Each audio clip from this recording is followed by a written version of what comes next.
I prefer to speak without this, if that's okay with you, so my hands are free.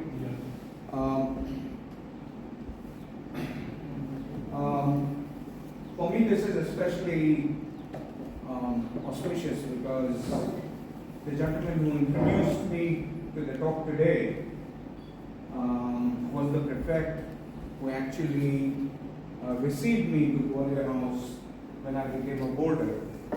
Because until the 4th standard, I was a day boy, and I came to school from home. My father was who was an officer in the Indian Air Force, was stationed at Reuvens, so we didn't have a problem. And then I would come from first number 1 Todiwala Road, which is just behind the railway station. We all know that as the area where Naveen High School is today. So the big house, it was a big stone house, and which today has become a church, I believe. And it has been cut in half because of the road that has been widened. But that house is where I grew up as a kid, and my grandmother lived in Nanapet. So we were on the move. We knew our synagogue is in Rastapet, so we are really Punekars. And actually, 17 generations of mine are buried in the Jewish cemetery in Holocausts. So, and according to because the Bnei Israel got integrated into the Maharashtrian community, we also adopted the curse according to the village from where our families came. So, officially in Maharashtra, I am a Borgaukar. What? Oh. I'm a Borgaukar. Borgaukar. Exactly. Okay, but of course we don't use it in Israel. Although quite a few of the Indian Jews who immigrated to Israel continue to use the curse, and the Israelis don't understand what it is. But luckily, there are other communities which have the same form of identifying the tribal association, like the Georgians. They have the Shvili. What we call Kur, they have Shvili. So when you have Eliga Shvili, you know that he comes from the village of Eliga. Okay, so it's the same sort of a corollary or something parallel which goes together. There are many such things. Pune. I kept thinking that it's more Punekar, but okay. So from my point of view, this is important because Pawan was the prefect of Gwalior House when I became a boarder, and he allotted me the bed where I would sleep, and in which dormitory, it was a big one, and actually put me up by the wall next to NLK's quarters. NLK, yes. On the left side. Because the NLK would always surprise us with that inner door. So, and I was there till essentially till the 10th standard. So from my point of view, SSPMS, thank you for coming. Has Kiran come back? Not yet. Kiran has come back. Kiran has come. He's still on the way. He's here. With your laptop. Okay. From my point of view, the whole subject of being with Shivajians, especially some of you are 10 to 12 years older than me. I mean, I must have been in kindergarten, and I was in the Montessori, which was across engineering ground. If you all remember, our kindergarten was there. Mr. Sargun used to stay there. Yes. Mrs. Naik and Mrs. Medora were my kindergarten teachers. Later on, they came with me to first and second grade also. I suspect these are names which are familiar to all of you because we all went to primary school there together. And so when I finished school, and just to give you an idea, I mean, I'm a hands-on biologist, and that's what I'll be talking about. And that's what I've been doing for the last 35 years. Because in between, I also served after I immigrated to Israel, I finished school in 73. 74, I immigrated. 73 October was the Yom Kippur War. I immigrated to Israel. In 76, I enlisted in the Israeli army, in the Israeli Paracommandos, the Special Forces. I've served in the army for 19 years, and that's why my career as an academic is pretty late. So, but the thing is that the army, you're not really rid of the army in Israel, because even as a civilian, you have to continue to serve as a reservist. And that's the reason that you'll sort of hear me going in and out of how the army essentially keeps cropping up into the picture in spite of me being a scientist. So from that point of view, this is not an army talk. This is a scientist talk of how we essentially develop. And I say we because I could not have done without the support of my wife, of the late, of my better half, who also by the way is a paratrooper. So she did her service as a paratrooper. And so we've had an interesting life. We have 2 children. Daughter is now an academic. She's head of the autistic department in Barna University. Son is a squadron leader in the Israeli Air Force. And and we have 4 grandsons. She's hoping for a granddaughter, but let's see. From that point of view, this one, right? No. Where do I just enter? Okay. Thank you.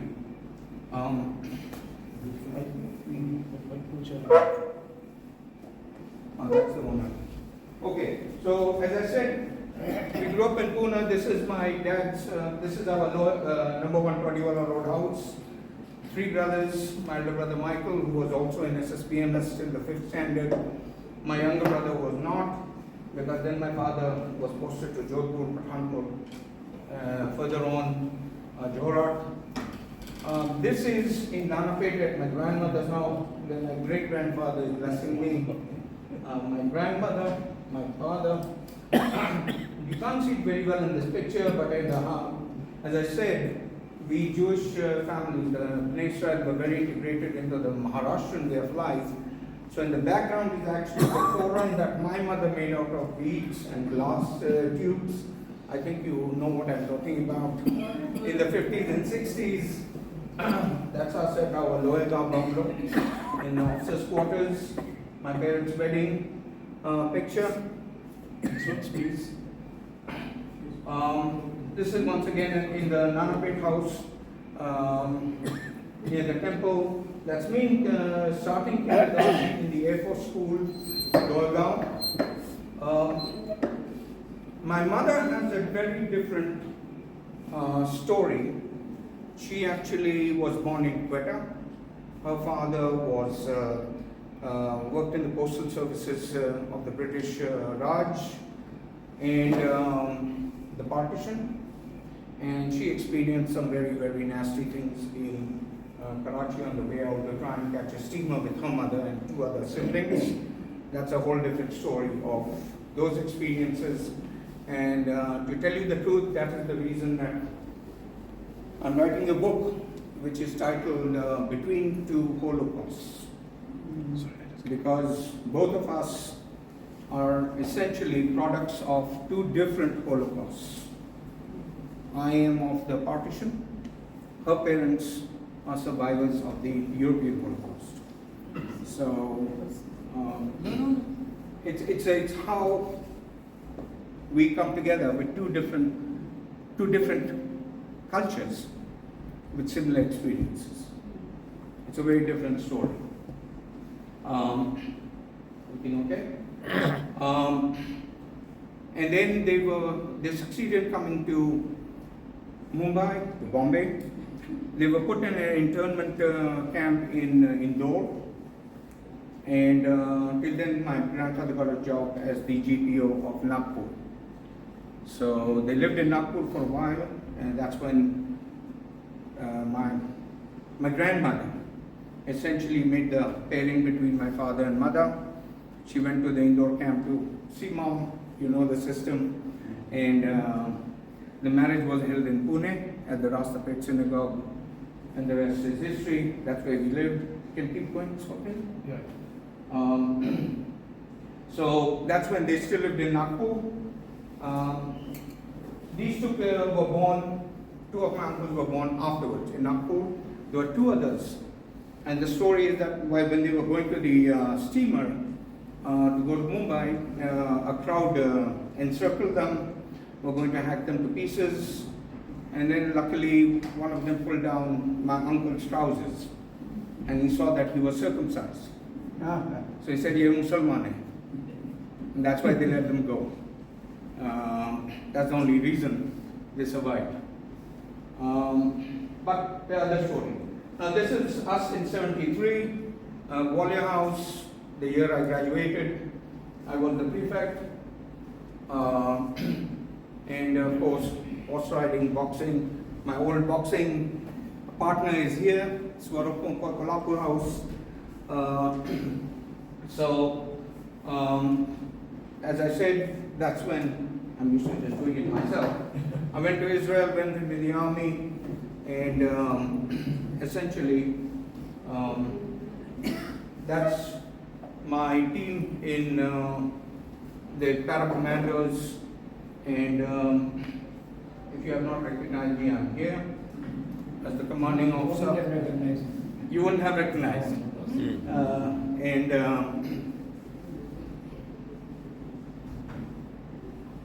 And then one of the things that I always did, and I haven't told you, and there's so many things I can talk about, is that the gentleman who really got me into wildlife was my great uncle.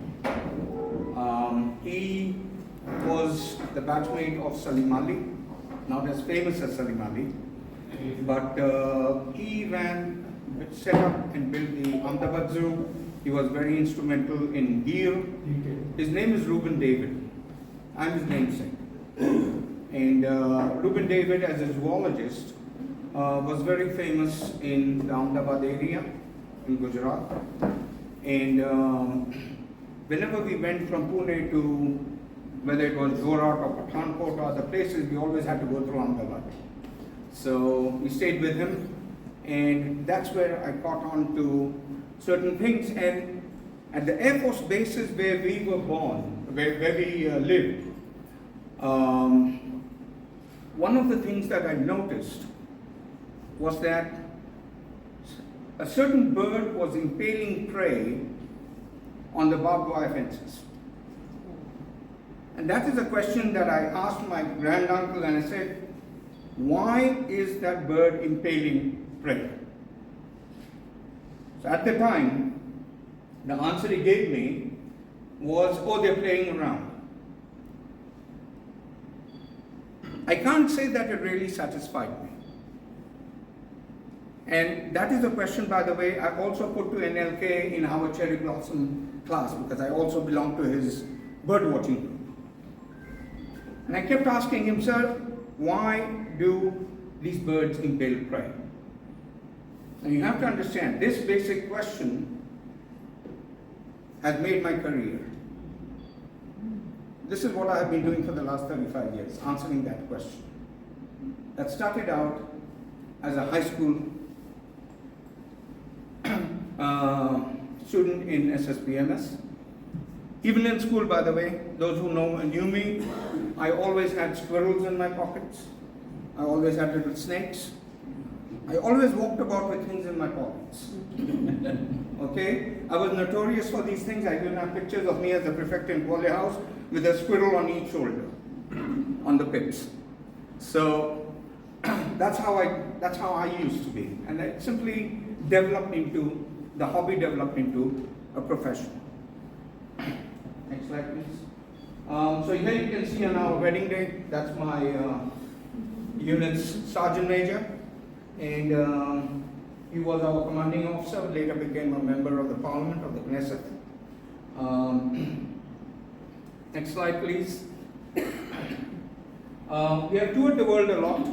We have been in over 70 plus countries. This is the lake on Dal Lake on our honeymoon. I told her, look, you have to leave aside all these stereotypes that you know or hear about India. I want you to see my India.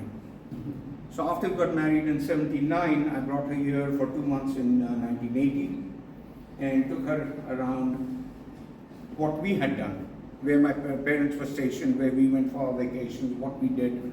So showed her my India and showed her a different India, which I'm happy to say made the correct impression. And since then, every time we just say India, it's an overnight, the bags are ready and we can go. And we have been a lot since then. So we've been to many places, all related to work, all related to meetings and an open mind. Whenever I get into a conversation with someone and you offer something, I don't say no. I say, okay, let's see how we can get it, how we can, do the experiment. Prepare something in the field and start working. I'll come to Swapnil in a while, so you'll know how that happens. Yeah. I was injured in '82 in Lebanon, in the war over there, and after that is essentially what caused me to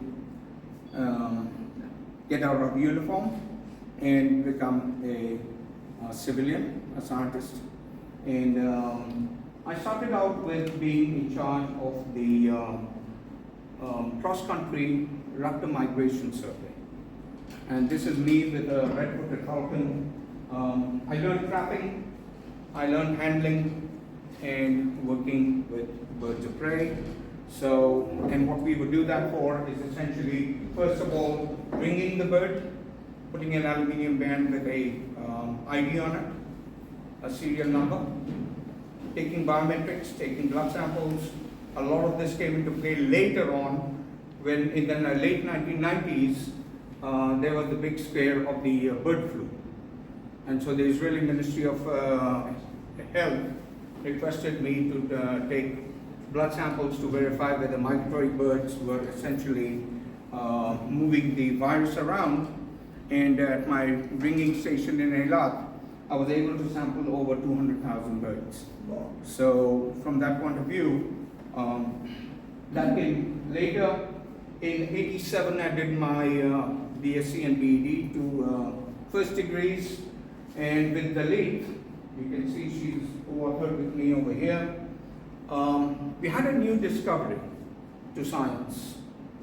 We know that in the seas, on the coral reefs, there is a symbiosis between the cleaner wrasse and all the other fish. That the other fish, which may be the best predators, including sharks, but they come to the station where the cleaner wrasse do a certain display. They say, this is my, like a car washing station. These fish come into the station, and the cleaner wrasse essentially cleans them between the teeth, all the leftover food. They work on the outside to remove parasites and dead scales, and essentially to completely clean the animal from excess dead material. Okay? Now this was known from the coral reefs. This was not known from terrestrial habitats.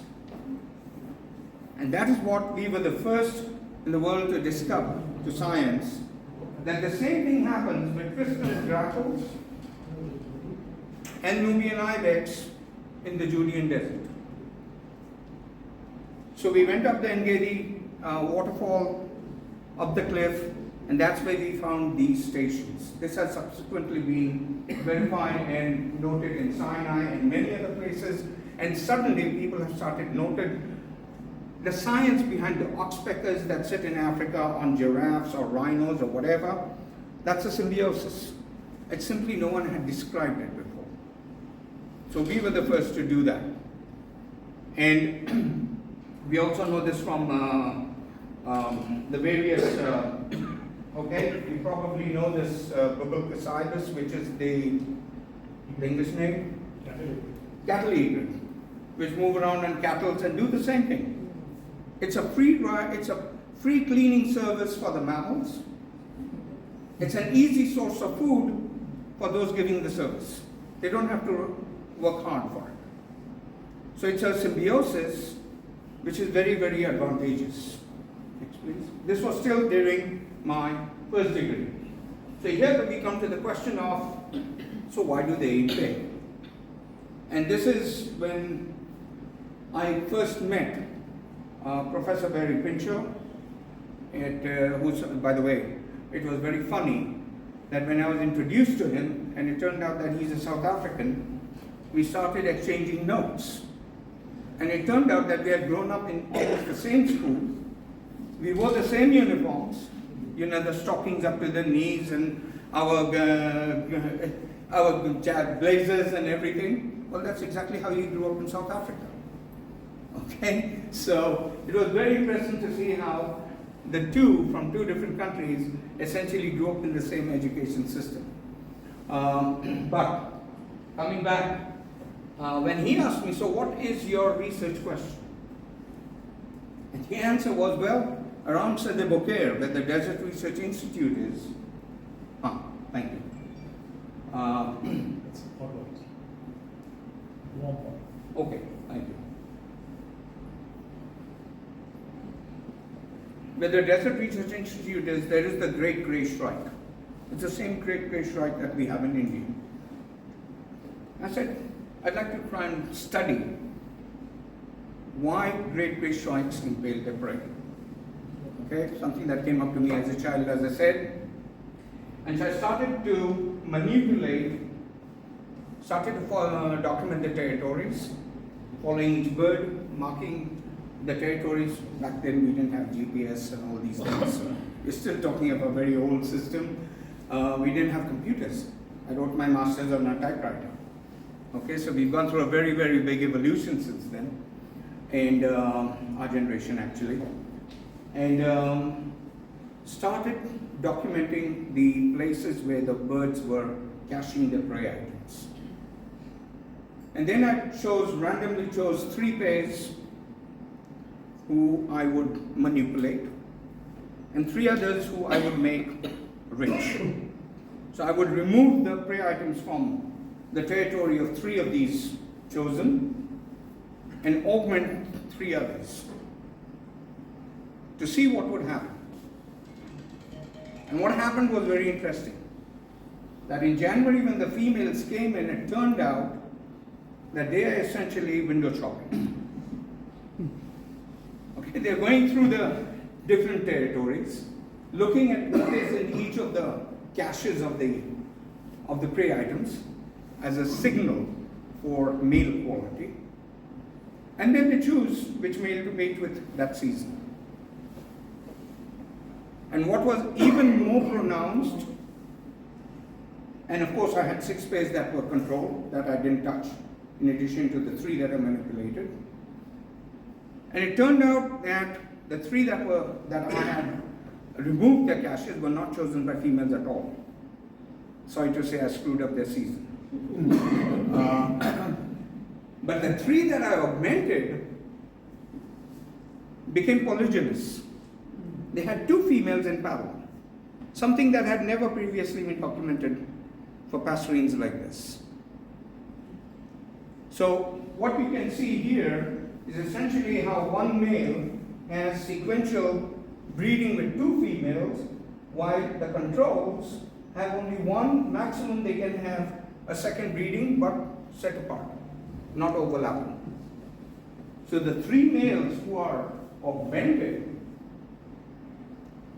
essentially they double the number of young that they fledge from the control. That means their fitness in biology is the number of young that you fledge successfully and can then pass on your genes to the next generation. So their fitness is enhanced. And this becomes very important when we try and figure out what's happening here. You can see that those that I removed their caches essentially had no breeding at all. Okay, they were forced to remain bachelors. And that's essentially how I proved that this impaling essentially influences make choice. And based on the quality of what they have impaled in their caches, the females are able to choose and make a choice. Not only whether this is a better male, but do I as a female prefer to be a second female with him and try and put out young, which is a very difficult choice in the wild. So as you can see, what I was doing all the time was I was working on trying to figure out, trying to be in their shoes literally, trying to think what they think, and to be much more holistic. Because one of the things that I did not like in academia was that they would try to force me to look at only the research question. My professors always said, look at your research questions, be concentrated, don't look at the bigger picture, because otherwise you'll mess it all up. And I preferred not to do that, not to take their advice on this, and I think I did right, because I think that I have latched onto many, many more subjects than I would have otherwise, because my attitude was, this shrike doesn't live in a vacuum. He lives in the environment, and he interacts with so many other different species which it preys upon. It has to interact with the vegetation in which it breeds, within which it finds shelter, on which it impales. So it's not enough to only look at the animal and answer a question. And once I started looking at different things, a lot of different things started coming up. Next slide, please.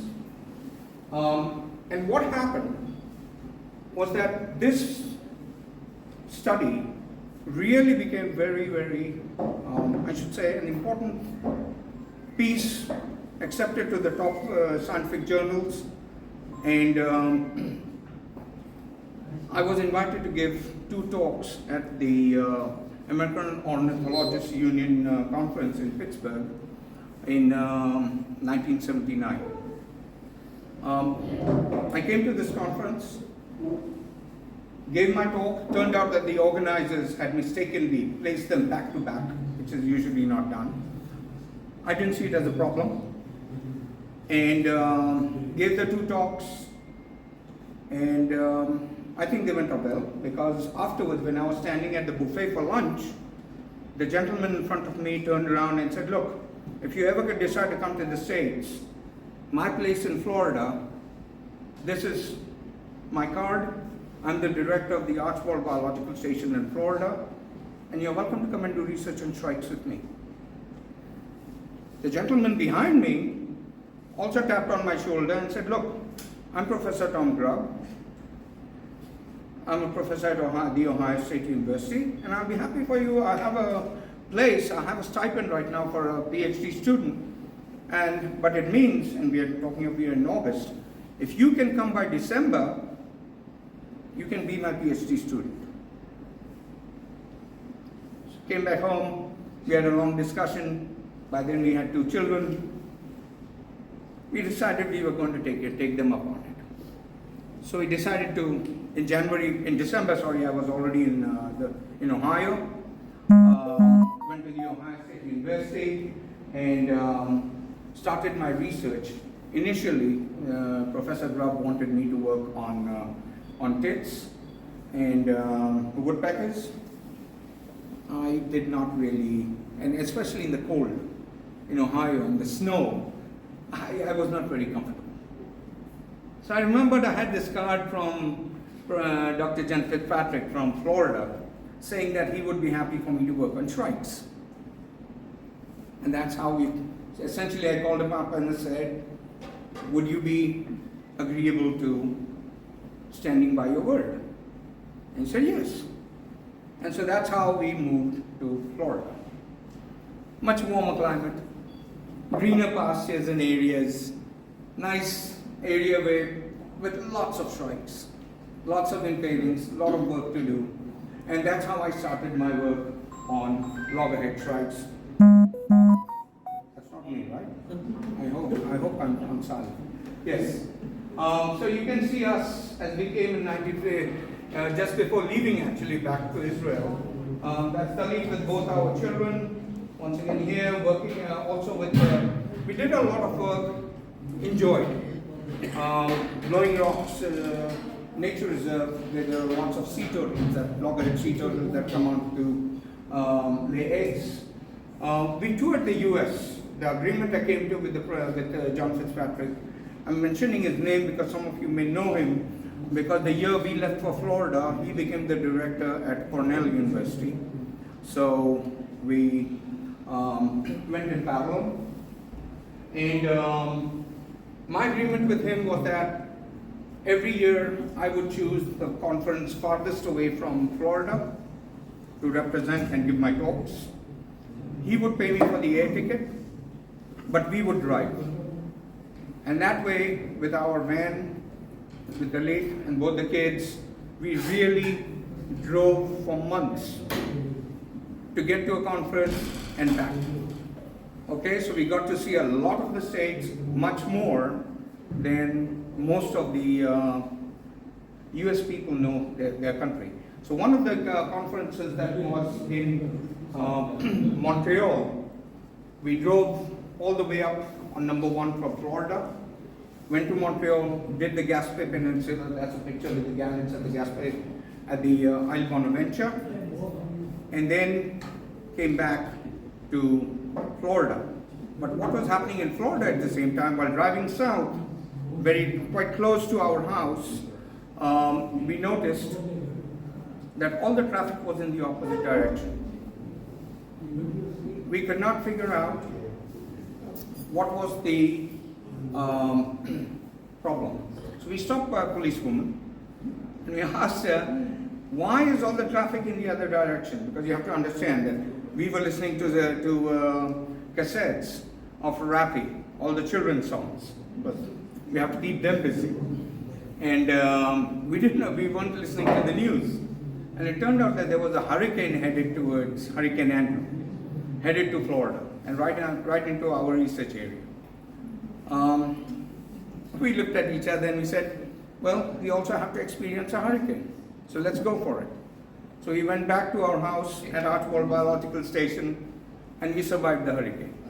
I walked out into the wind with both the kids, 100 plus kilometer plus hour winds, and we experienced the hurricane. It was really something to enjoy nature's forces. That was the kind of stuff that we really did and enjoyed. Next, please. So as I said, I worked on loggerhead strikes in Florida, did my PhD there, and then my postdoc. During that time, I was also requested by NASA to come and give certain solutions. So I worked at Cape Canaveral in Florida for NASA, and essentially giving them answers to how to prevent birds from crashing into the space shuttle. One problem is the space shuttle cones, the fuel tanks, are foam that most of the flycatchers like to come and peck, so to prevent that. And the second is that when the space shuttle comes to land at Cape Canaveral at 2.2 Mach, any small deviation from the landing port, because once it comes into from the stratosphere, it essentially becomes a big glider with very, very little ability for the pilots to maneuver it. So any big bird that would hit that space shuttle, give it even 100th or 1,000th of a degree angle to the nose, that space shuttle would land in the Atlantic. Because the Cape Canaveral landing the facility is actually right on the shore. So it would simply go into the sea. So it was my job from the moment that they came in towards California, coming to land in Florida, to keep most of the big birds, which are the black and the vultures, out of the flight path. Okay, so we developed different areas. I'm still signed on the Secret Act of the US, which is not allowed to talk about, but that was part of my work with NASA. So when I tell people I work for NASA, they say, you mean you were an astronaut? No, I was not, but I kept the astronauts safe. Okay, so that was part of it. But back to our impaling, strikes impaling. So this developed into, I won't say it won't become a fanaticism, but it became very easy for me to start reading strike behavior. And from that point of view, one of the things that I noticed was that there is the epitome of chemical defenses. The lubber grasshopper is so poisonous, it's so potent, that until then nobody knew that any other predator could eat it. Until I discovered that what was happening was that the shrikes, and by the way, for those of you, invertebrates have three parts. We're talking the head, the abdomen, or the head, the chest, and the abdomen. And the chest area is where it essentially stores and then secretes all the poisons. So what we learned was that shrikes would very gently pick it up by the head, bring it to the barbed wire fences on the ranch where I worked with the cowboys, real American cowboys, and impale them. And then leave them there for 3 to 4 days till they changed color, till they became brownish. And only then would they eat the abdomen. So one of the things that I discovered was that there was a predator, that no defense is perfect. That there is a predator. The loggerhead shrike appears to be the only one to date, by the way, who can overcome the chemical defenses of the lubber grasshoppers. And that too itself, this came out in a journal called Evolutionary Ecology. So this was also a study that made a lot of waves. That led me to chemical ecology a bit. I did my postdoctorate in chemical ecology at Cornell University with Professor Tom Eisner. And with him I worked on chemical defenses of how shrikes were able to overcome chemical defenses in moths and various other insects that were also chemically defended and most predators avoided. So, next slide please. So here you can see the paper that came out in the journal of called Living Bird of Cornell University, and the title was An Imperfect Defense. And what was nice that happened to me after this article came out was that the official artist of Florida, avian artist, her name Diane Pierce, she's still alive, and she approached me and said, look, I have this problem and maybe you are the solution to it. It turns out that she was commissioned by the governor of Florida to do paintings of the birds of Florida, 10 big ceiling to floor paintings, which were then auctioned off, and the funds would go for wildlife conservation. So she says, but each drawing had to be authenticated by the ornithologists, by professors from the university, that everything in the picture is correct. And it turned out that she did a drawing of an observation she had made in Florida of a loggerhead shrike. This is her drawing of a loggerhead shrike holding a lubber grasshopper in the beak. And that picture was never authenticated.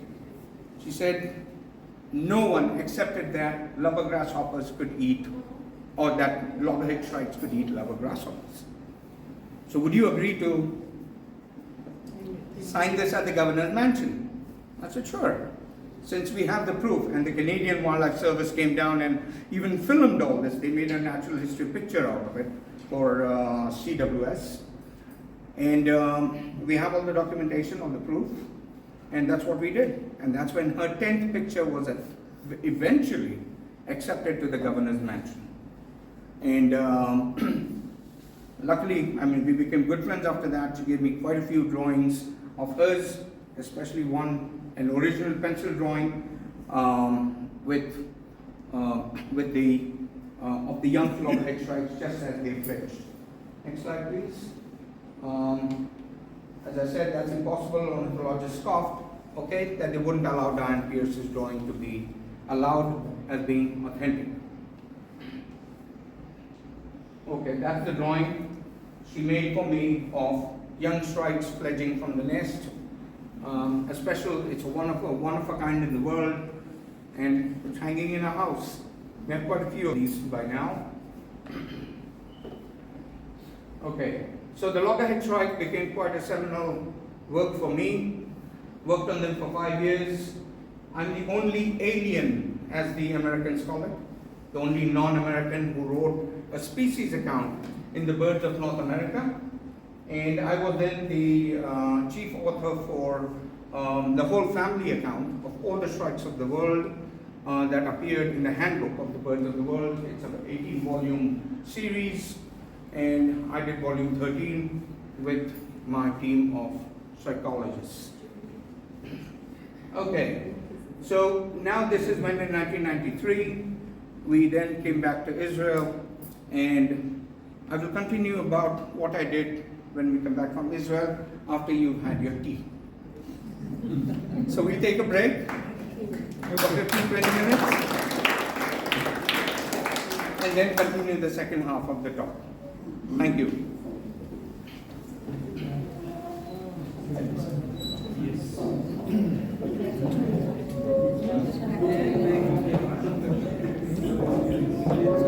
बंद करो का